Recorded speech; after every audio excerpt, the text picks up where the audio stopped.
All right, welcome to episode 5 of the Chance Podcast. Today we are covering Customers 2. I'm Ryan Gorley. And I'm Sam Cordara. Sam did not work on this film, which I think is going to be an interesting little commentary. I wrote, directed, shoot. I did all the indie stuff regularly, as happens a lot at this level, but I thought it'd be cool to have Sam be part of this anyway, just to get his take and just to have someone to chat to throughout. Yeah, no, I'm excited to watch, whatever this is. No, I'm just kidding. I watched I have seen it, and yeah, no, I'm glad it's cool to be not, I guess responsible, if that makes any sense at all, to kind of just chat about it with the genius behind it, with the mind, The genius behind it. Well, I appreciate the the flattery, but I'm curious just in general. I know general can be hard to sum up. What are your genuine, you can be 100% honest, I don't care if you dislike it, your genuine general thoughts of this film? Well, I mean, it's impressive that you're able to rent out a whole Walmart and like get the actor right there, like the not the main character, the Our extra right there? Yeah, really good acting on her part. That's like solid, natural. Yeah, casting her took a while, longer than you'd think. Yeah, Her as well. yeah. I'm just this is the first time I've noticed her. She blended in so well. Okay, sorry. Um, I think overall I like the pacing. I don't know. It feels like well-rounded story-wise, which is again, like you said last time, a newer thing for us because our history is mainly seen like appendages of what could have been a film, which are still really fun to do because you don't have to resolve anything. But but yeah, I liked how this is a complete thing. Yeah, no, it was because Customers 1 is so, like, such a micro story, which is why I think it was doable and achievable. Hmm. Um, and this wasn't planned at all when we made the first one. First one wrapped up nicely, kind of left it not on a loose end, but kind of a these characters can now live on, and we assume they get together and go from there. Hmm. It wasn't until a while later that I guess I wanted the opportunity. I haven't had it before to take established characters that people I hope care about or at least know and give them stakes and see growth in them. And I haven't really had that before because, again, we've always just been doing microfilms, which is definitely the way to start because you can get them out quicker, you learn as you go, et cetera, et cetera. But this was the first time where it was like, okay, we have spent a little over 20 minutes with these characters. Let's flash forward 2 years ish and see where they're at, see what they're doing, see how they interact, and not have to set up too much exposition, I guess. Yeah. That is a nice Plus, thing. I wanted to up the stakes. Yeah. Also, just really satisfying, lighting here, and the like, what do you call that when the lights become just basically little blurs? Oh, Bokeh. Bokeh. There we go. Yeah. Boba. Yeah, Yeah. no, Boba tea. I love boba tea. no, no, That's Bokeh tea. crazy. Oh, that'd be a good Crazy film, like, crossover. Crazy tea crossover for shop. boba tea to get into film terms. Crossover of real life and That's wild, real man. life and film. Dang. Dude, That's nuts. they have boba teas in movies now? That's You think that's where they got the name for Boba Fett? No. Oh, that must have been like their first kind of collab, like Yeah, testing they're the starting one. Like, waters. well, we like boba tea, And it was so super popular. I see it now. I get it. yeah. No, George It was a blew up. visionary. The whole like Star Wars world is whatever, but the name Boba Fett is, That I was think, big. underrated. That was really big. Dang. All right. Should not call Boba Fett underrated. He's I won't even get into that. He got his own book. No, yeah, Anyway. the unfortunately he did. No, visuals, it's very shaky here. I wish I had the camera I have now, because it had Oh, better very true. stabilization But and better everything. But but the lighting on the face really satisfying because it's not, it's not fully lit, but like I'd expect from a camera in a car at night, it's not that much clarity at all. So I yeah, I think that think we looks had really one of good. the little aperture, like the tiny little light that I have. Hmm. I think we had one of those. I want to say just kind of on the dash. I could be wrong because, but I don't know how else that light was there. We might have just had the map light on. That's how I Hmm. do a lot of car scenes. Is just turn on all the interior lights. Yeah. um, oh, this shot took more takes than any shot in the whole film Ri- uh, may I ask because why? so Sam would put the jacket down, it would slide down. Sam would put Oh. this up, the wine bottle um, bag would fall over, the chips would fall over. Every single thing that could go wrong in this scene that wasn't Sam's fault, just minor chaos theory type beat would go wrong. Um, yeah, we have like 10 plus takes of this, that's which is that's so pretty funny funny.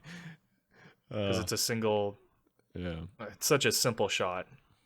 Hmm. I'm curious your thoughts if you have any on because I used a few in this film.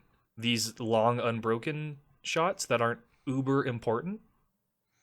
I'm just Hmm. I'm curious Yeah. because I haven't talked to too many people about it. I'm just curious your take slash feelings. Again, I'm fine if they're negative too. I'm just It's, wondering. oh, Oh, who's there's that? you. Who's that? No, no, get this girl off the screen. Who's that guy? I love doing little cameos like Dang. that. Yeah, it's like the. Uh, can I talk about Across the Spider Verse? Not important. When they put the game on the thingy. Anyway. Yeah, yeah, yeah. Uh. Anyway, my thoughts. Awful. No, just kidding. It's okay. um, I was interested I because I had mean I myself mean the muted. I first was time laughing. Sorry. I. Sorry. Gosh dang. All right. Um.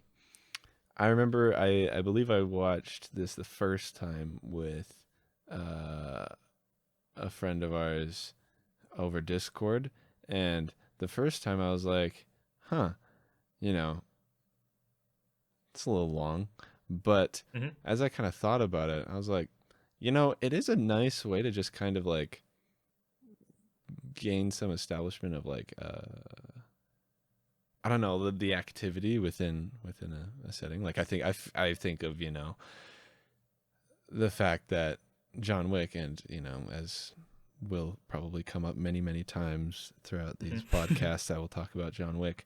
As well, I don't The mind. action is it's the camera doesn't write the action; it's the action within the scene. So I for instance, like that big long take of whoop, Sam. I completely forget his character's name. Oh, Of Mark. Sorry. Mark Yeah, yeah. in the kitchen.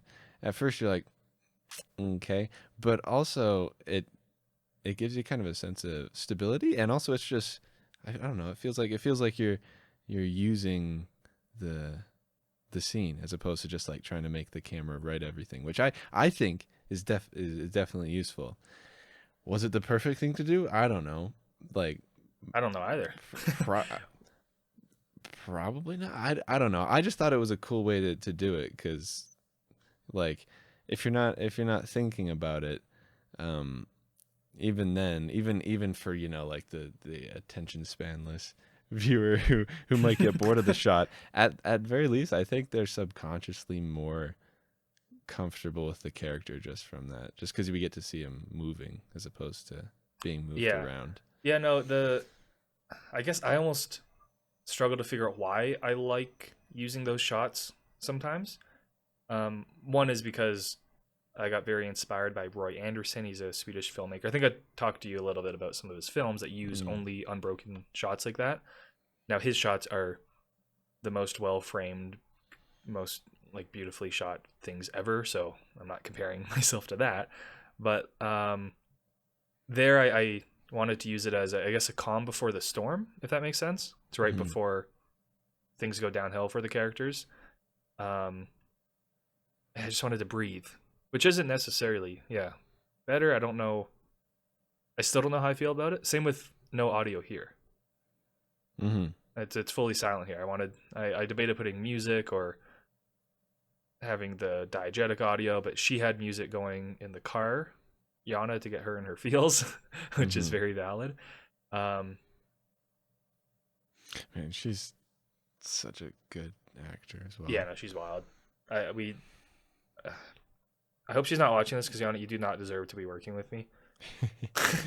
Yeah, Like, I mean, we are we are indebted to you every time that you come do things. Cause yeah, it yeah. like, and I mean, I've learned firsthand off the first time I met her in person that it doesn't matter what she's doing, she will give Mm. 110%, which is No, just impressive on a lot. Yeah, she's an actor that wants to act through and through. You know what I yeah, mean? yeah.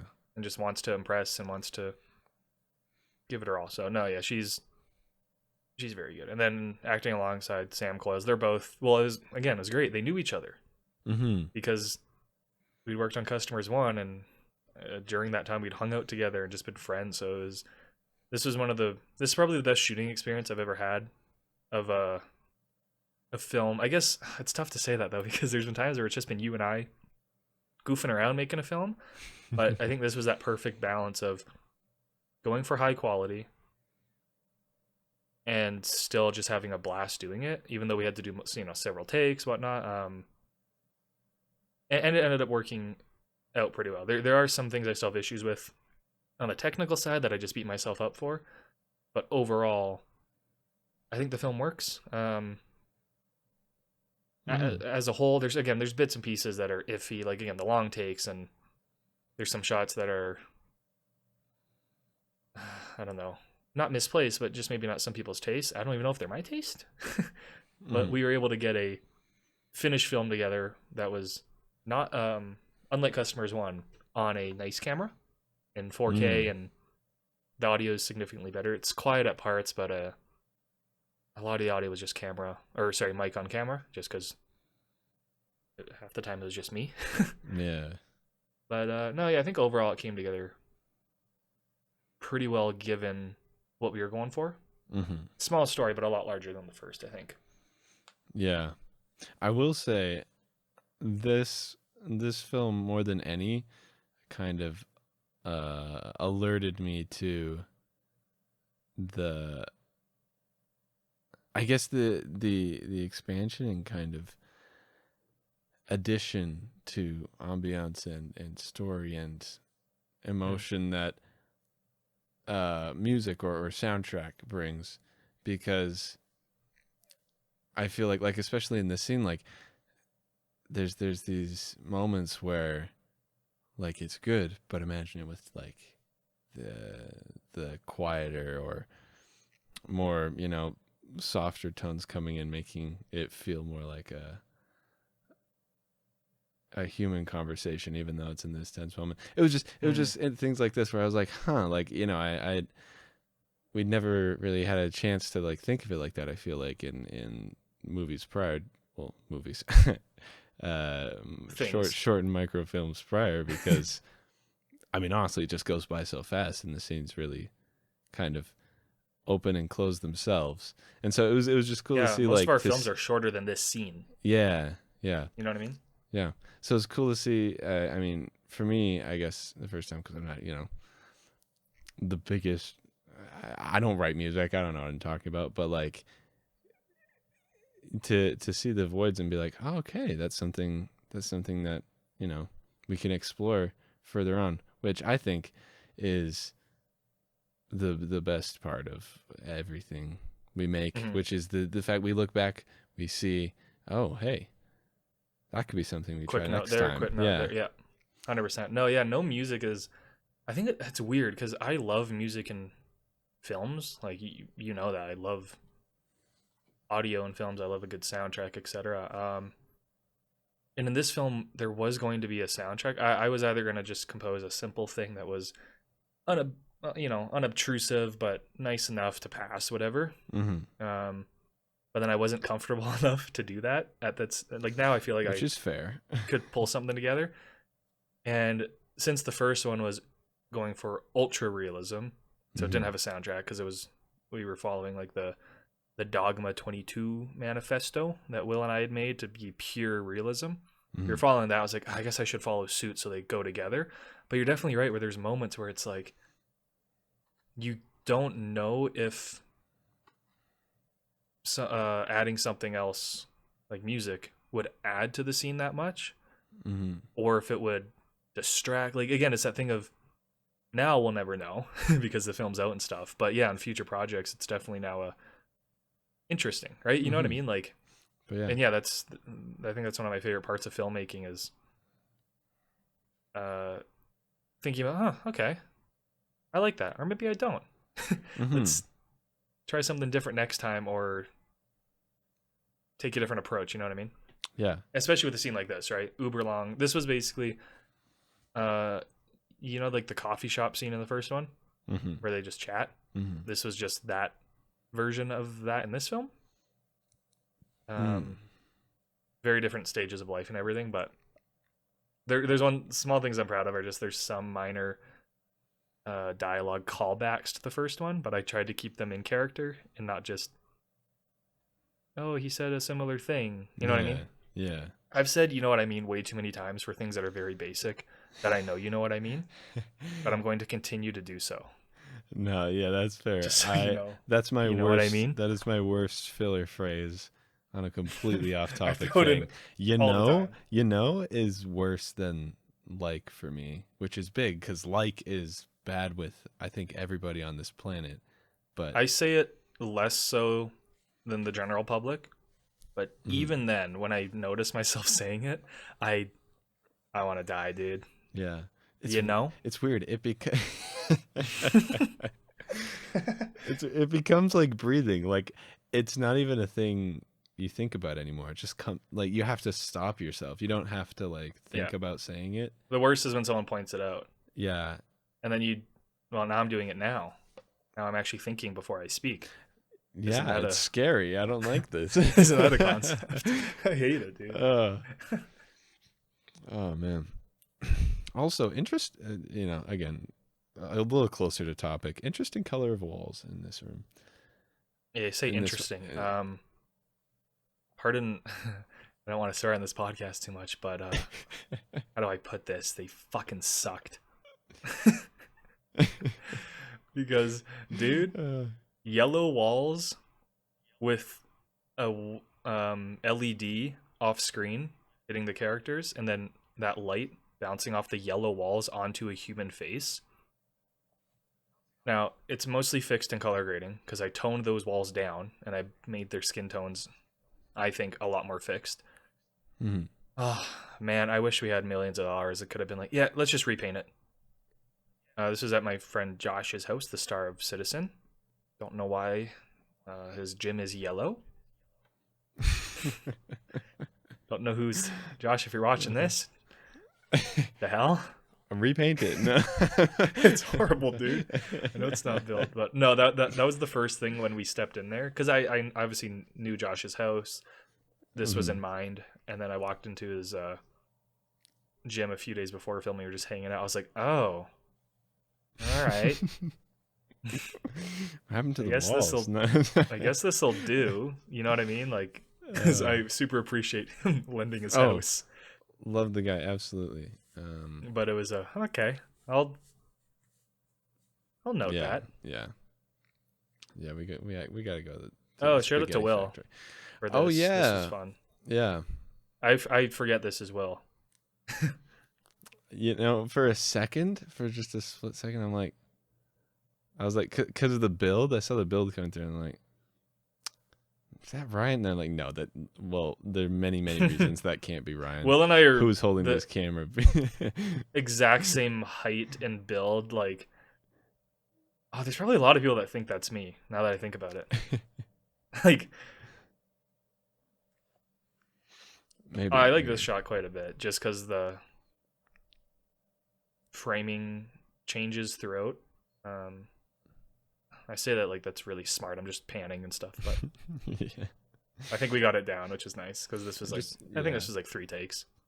Yeah, I just wish Walmart was a little prettier, but it's colorful, which is fine. I just said like 8 times. It's stabbingly colorful. Yeah. You know what I mean? I said it again. Oh no, this is all this podcast is gonna turn into. It's Oh, just same with gonna. this. This is an absurdly long take, Yeah. and my dad pointed out, and he was like, he basically said what you said. He was like, "Huh, interesting." And this was just Mhm. to be the calm after the storm. Yeah. This was actually how this was their payment along with food during production. Of I literally like we were in Walmart filming. I was like, "Oh, guys, like during the scene, just fake shop." And like, "What should I grab?" I'm like, "Oh, just actually grab things you want." And then we went through the store. I was like, "Hey, don't go crazy, but grab some things." So this was them actually just buying the stuff. Mhm. Like those are chips that Sam wanted to snack on later. I still have those Mr. Noodles. I've kept them now as props. I assume they don't go bad, They'll go. right? Yeah, In like 100 years. we'll put them in resin someday, and they'll be in a museum or something. I don't That would go hard as an art piece. know. Instant noodles and resin. That'd be sick, dude. Yeah. But yeah, this was another one of those long takes of letting it breathe. Was there maybe a part of me that was like, hey, it's gonna pad out the runtime a bit? Maybe. But Yeah. I But wish it was a little bit more like I wish the horizon was a little bit more straight. Mm. I could have zoomed and cropped, but then the framing wouldn't have been what I wanted. So it's one of those you take what you what's the term?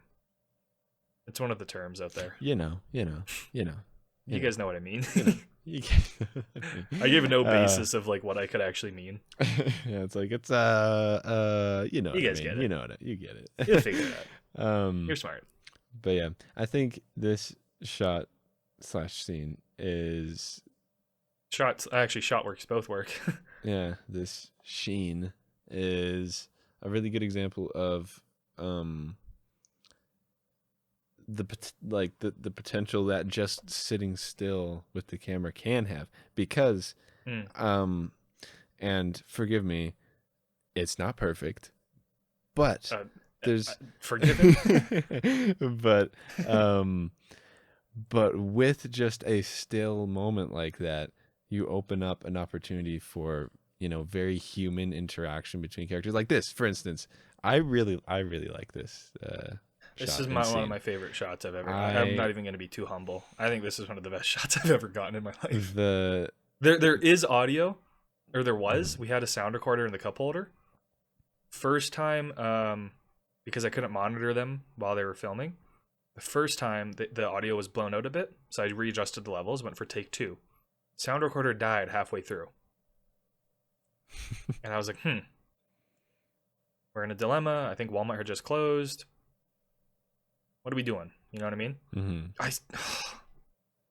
I said it again. So I just rolled with the audio, and it's basically, I mean, that's why that last shot is in there. Her telling him, hey, my painting sold. That's what that, again, yeah, no, that's, yeah, I like that shot. Yeah. And yeah, it's no, so pretty. you're Yeah. right.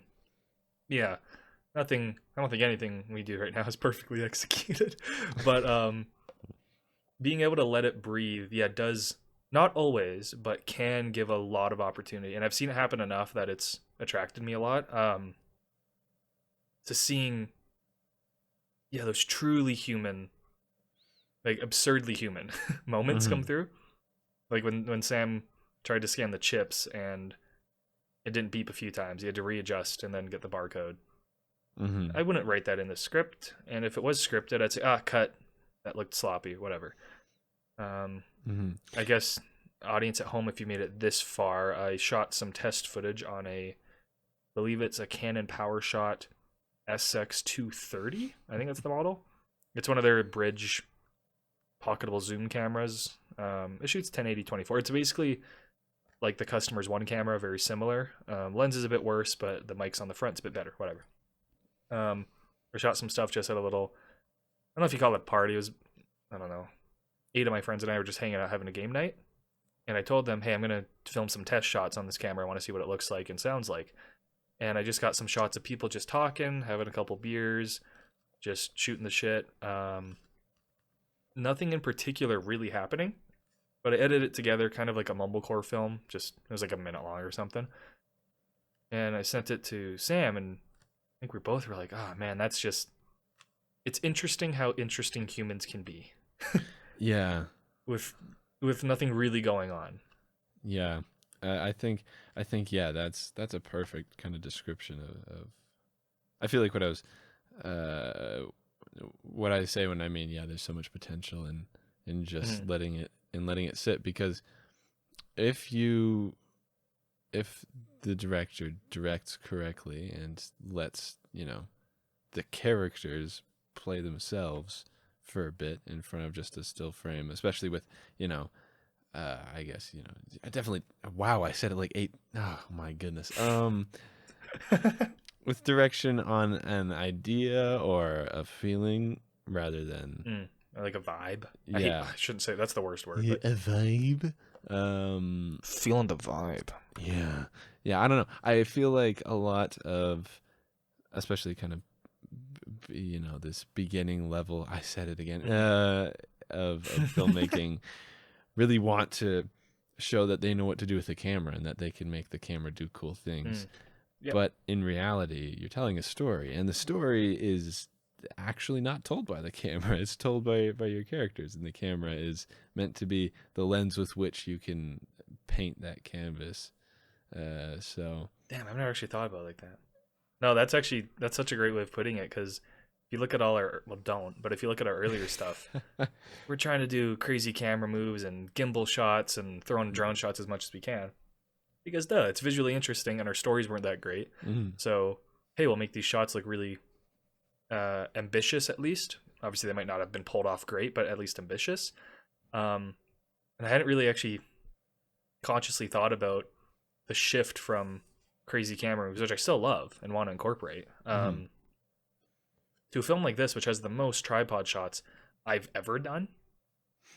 And I would never do tripod shots before because I'm like, oh, we have a gimbal, we have a drone, let's get this crazy shot. But it was like, well, no, this scene is just about two characters talking. We want to hear what they have to say and whatnot. So I guess that's a good way of putting it is service your film, right? Mhm. And that's a big not hurdle, but it's a big thing, right? Servicing your Yeah. film because there was when Yana's character Delaney is racing over to Sam's character Mark when she realizes he's in trouble. I initially got the drone up. It ended up being like too foggy. There's too much moisture in the air and it wasn't safe to fly and whatnot. But my brother was like, "Oh, I'll get this crazy drone shot," and it probably would have looked really cool, and it would have been totally fine because it's not an action scene, but it's more intense.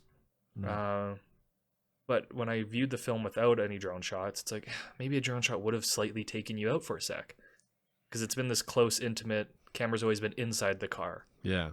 Um, Again, maybe the drone shot would have been awesome and made that scene. Who knows?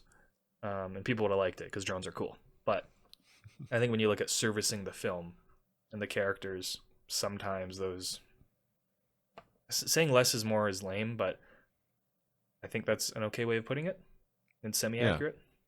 Yeah. In a way, you're not even saying uh less. You're just. I feel like Less it. in camera movement, I Yeah. guess, to be specific. But Yeah. yeah. I feel like it's like it's showing confidence because, again, shots and where the camera is in that viewpoint can really be a show of confidence. And it is a lot of Mm. times, and it's just showing you're confident in a different area. Um, for Again, instance, sometimes it doesn't work, yeah, but that's also yeah a good point of it's confidence slash maybe some trust both in yourself and the actors, maybe in the audience a bit too, right? yeah, Of hey, I'm gonna plant this down. I'm gonna compose what I think is a half decent shot, and I hope you care about the characters at least a little bit enough to sit with them for a bit. And if not, then maybe I hate saying failed as a filmmaker because everything's subjective, but kind of failed as a filmmaker if some of the audience is like, don't care enough unless something very active is happening. But that's also fair mhm, because everybody has their own taste. But no, I definitely want to. I don't know if experiment's the right word, but keep at least trying, like throwing in one of these styles of shots just every now and then, when it makes sense to, at least. Yeah. Yeah, for sure. Just because I think they're an interesting shift, I guess. All right. Well, I think we're wrapped here. We're just over 30 minutes. Do you have any Beautiful. closing remarks? Closing remarks. Don't